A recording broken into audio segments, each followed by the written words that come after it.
क्रम में लगातार कोटा शहर पुलिस द्वारा इस वर्ष कार्रवाई की गई। कोटा शहर की एक पेक्युलरिटी है कि यहाँ पर कोचिंग छात्राएं पढ़ने आते हैं, तो सबसे ज़्यादा हमारा जो फोकस रहा है वो कोचिंग एरियाज़ पे रहा है। एक तो वेलफेयर स्टूडेंट्स के लिए, दूसरा वहाँ पर किसी भी तरह की आपराधिक गतिविधि ना हो, और उसमें स्पेशली वहाँ पर मादक पदार्थ की जो तस्करी है उस पर कैसे अंकुश लगाया जा सके, ऐसे स्थानों को चिन्हित किया गया है, ऐसे व्यक्तियों को चिन्हित किया गया और उन पर कार्रवाई कर उनके विरुद्ध केसेस दर्ज किए गए।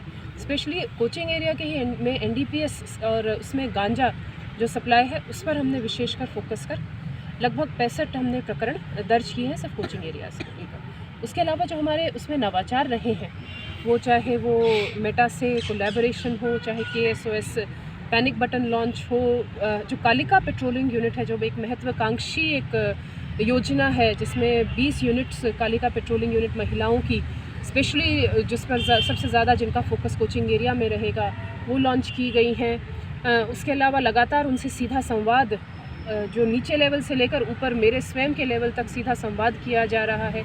एक स्टूडेंट जो हमारी विंग है जो उस पर लगातार उनसे संपर्क में रहती है, उनकी किसी भी कोई अगर परेशानी होती है उसका त्वरित निस्तारण हो, इस हेतु हम ध्यान रखते हैं। अभय कमांड कंट्रोल में एक स्पेशल नंबर हमने उनको इशू कर रखा है जिस पर जो भी अगर हमारे पास कंप्लेंट्स आती हैं उनका त्वरित निस्तारण होता है और रिकॉर्ड मेंटेन किया जाता है।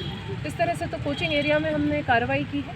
मैं आपको एक इसमें बता दूं कि हमारे जिस हिसाब से हम कर रहे हैं कार्रवाई, उस हिसाब से अगर मैं आंकड़ों की बात करूं तो हमारे कोटा शहर में महिला अत्याचार में इस वर्ष लगभग 20% की कमी आई है। और जो ITSSO कंप्लायंस है, मतलब कि उस अत्याचार अगर कोई केस दर्ज हुआ है तो उसकी 2 माह के भीतर त्वरित और एक गुणवत्तापूर्वक अनुसंधान करना, तो उसमें हमारी जो पिछले वर्ष 58% थी, अब की बारी हमारी जो एफिशिएंसी है वो इम्प्रूव होकर 69% हुई है। तो दोनों में ही हमारा अच्छा काम रहा। उसके अलावा जो हम लगातार अपराधियों, दूसरी प्राथमिकता थी हमारी जो अपराधियों के विरुद्ध, स्पेशली जो आदतन अपराधी हैं, ऑर्गेनाइज्ड क्राइम है, उसके विरुद्ध हम प्रभावी कार्रवाई कर सकें। उसके लिए हमने एक ऑपरेशन वज्र प्रहार शुरू किया था। ऑपरेशन वज्र प्रहार के तहत हमने लगभग 720 हमने अपराधियों की गिरफ्तारी की है और उसमें एक जो निरोधात्मक कार्रवाई की है वो लगभग 890 के विरुद्ध की है।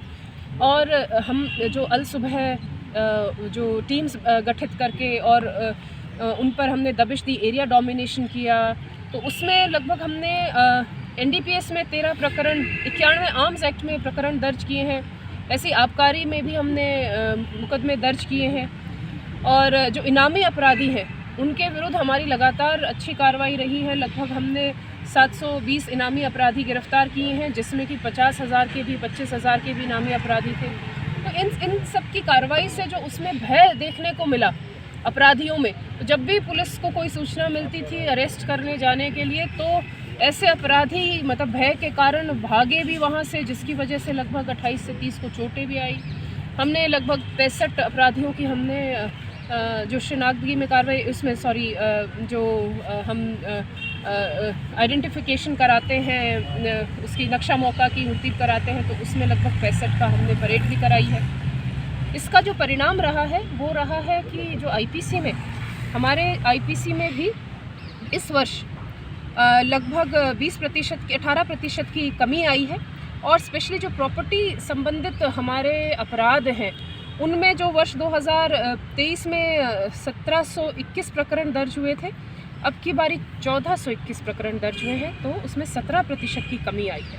इतना ही नहीं, चाकूबाजी की जो घटनाएं हैं जो गत वर्ष 131 थी, अब की बारी 100 तक ही सीमित रही हैं।